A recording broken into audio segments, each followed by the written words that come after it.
Hello friends, जय माँ बगला हूँ यादवासी। आज के दर्शन बहुत अच्छे हुए मेरे।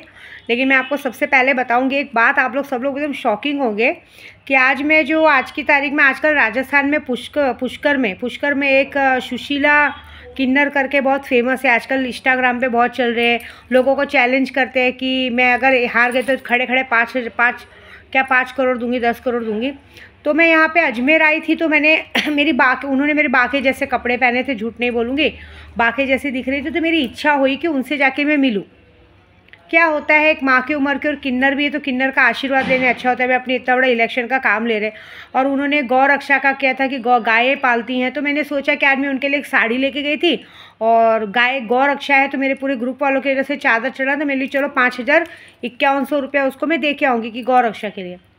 लेकिन आप यकीन नहीं मानेंगे क्या हुआ, वो इतनी बड़ी बड़ी बातें करती है। जब देखो, अगर आपको किसी से नहीं मिलना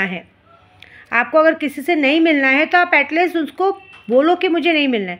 तो आप क्यों इंस्टाग्राम पे, सब जगह यूट्यूब पे ये डालती हैं कि मैं पुष्कराज के यहाँ रहती हूँ, वहाँ रहती हूँ। जैसे मैं गोराई में रहती हूँ, लेकिन मैं किसी से नहीं मिलती हूँ, तो मैं यूट्यूब पे डायरेक्ट बोलती हूँ कि मैं नहीं मिलती हूँ, मैं ऑनलाइन काम करती हूँ, ठीक है ना। तो एक अलग बात है। लेकिन आप जब बोल रही हैं, मिल रही हैं सबसे, आप यकीन नहीं मानेंगे, उन्होंने मुझे गाड़ी से उतरते देखा, और उसके बाद से उन्होंने जाओ जाओ जाओ, नहीं मिलना, मतलब एक जैसे होता है ना, जैसे पुलिस की रेड पड़ गई या कुछ हो गई हो, ऐसा वो हड़बड़ा गए एकदम से। क्या इससे मुझे ऐसा लगा कि ऐसा क्या हो गया, मतलब मैंने उनको ठीक से देखा भी नहीं, तो मैं उनकी भाषा नहीं समझ पा रही थी। तो उन्होंने बोला, एक दो जन ने बोला कि वो आपको नहीं मिलना चाहते, जाओ। तो मैंने बोला क्या हुआ, तो बोलती मुझे आपसे नहीं मिलना है। मैंने बोला लेकिन मैं आपसे मिलने आई हूँ ना। बोलते गाड़ी से आए, गाड़ी से जाओ। मैंने बोला अरे लेकिन मैं आपसे 2 मिनट मिलने आई हूँ। उन्होंने बात ही नहीं सुनी, उन्होंने डायरेक्टली बोला कि नहीं, मुझे आपसे नहीं मिलना है, आप जाओ। अब उनको मेरे अंदर क्या भूत प्रेत दिखा या क्या शक्तियाँ दिखी कि क्या बात है, ये बात तो पता चल गई थी। क्योंकि दरवाजे पे आया इंसान एक बार पूछता है आप कौन हो, क्या हुआ, क्यों आए हो, ऐसा ना। इस तरह से एकदम से, मतलब डर के, मतलब उनके चेहरे का पूरा रंग उड़ गया था। इस तरह से कोई किसी को वो नहीं करता कि जाओ जाओ जाओ। मतलब शायद मैंने उसकी शक्ल ठीक से देखी भी नहीं होगी, उसे मुझे दूर से ही, मतलब आधा किलोमीटर दूर से ही देखते हुए जाओ जाओ जाओ, और बोल भी रही कि ब्राह्मण है, ये है, वो है।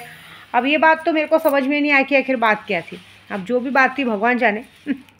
तो ये गलत है। लेकिन एक तरह से अगर आप इंस्टाग्राम पे वीडियो डाल रहे हो और आप बोल रहे, देखो मैं भी हूँ, मेरे को भी 10 जन फ़ोन करते, मैसेज करते, माँ आपसे मिले क्या, मैं ना बोल देती हूँ कि मुझे नहीं मिलना है, ऐसी बात है। लेकिन ये क्या बात है कि आप मिलने को बुलाते हो, आप 5-5, 10-10 करोड़ का चैलेंज देते हो लोगों को, और किन्नर हो आप तो किन्नर तो हमारे में पूजनीय होते हैं। तो हम इंसानों से, औरत और आदमी से बड़े हो आप, तो ऐसा क्या है कि आपके दरवाजे तक कोई बॉम्बे से इतनी दूर से यात्रा करते करते एक यात्री, एक सन्यासी आपके दरवाजे तक आया, और आप ऐसा भी, वहाँ के पुष्कर के लोग उनके पता कर रहे, क्योंकि पूरा पुष्कर मुझे भी जानता है, तो बहुत सारे लोगों का दिमाग ख़राब हुआ। उन्होंने कहा कि आपको उन्होंने देखा भी नहीं, और बोलती मुझे आपसे नहीं मिलना है, लेकिन आप जाओ। पूरे मतलब वहाँ जितने लोग खड़े तो देखने लग गए थे, मीडिया वाले भी देखने लग गए थे। तो ये बात था कि क्या बात थी पता नहीं, लेकिन डर उनके चेहरे पर साफ दिख रहा था। लेकिन देखो, डर हो चाहे कुछ हो, लेकिन ये गलत बात है। आप या तो फिर इंस्टाग्राम पे और यूट्यूब पे कहीं चैलेंज मत करो। आपके पास हम कुछ मांगने नहीं आए थे, और मैं कोई शक्ति मांगने नहीं आई थी। मैं तो गौ रक्षा के हिसाब से 5100 रुपये की भेंट देने आई थी, और आपको एक अच्छी सी साड़ी देने आई थी, क्योंकि आपके अंदर मुझे मेरी बाकी झलक दिखाई दी। बस इसलिए आपको आशीर्वाद लेने आई थी। आप तो मेरे को ही हटा दिया। अभी क्या बात थी भगवान जाने। तो देखो, ऐसा कभी भी हो तो अभी मैं कहूँगी कि इंस्टाग्राम पे किसी की भी वीडियो देख के आप कहीं भी मत पहुँचो, क्योंकि इस तरह से ऐसे जो हरकतें होती है अच्छी बात नहीं है, ठीक है। बाकी राम मालिक, ठीक है। जय माता दी।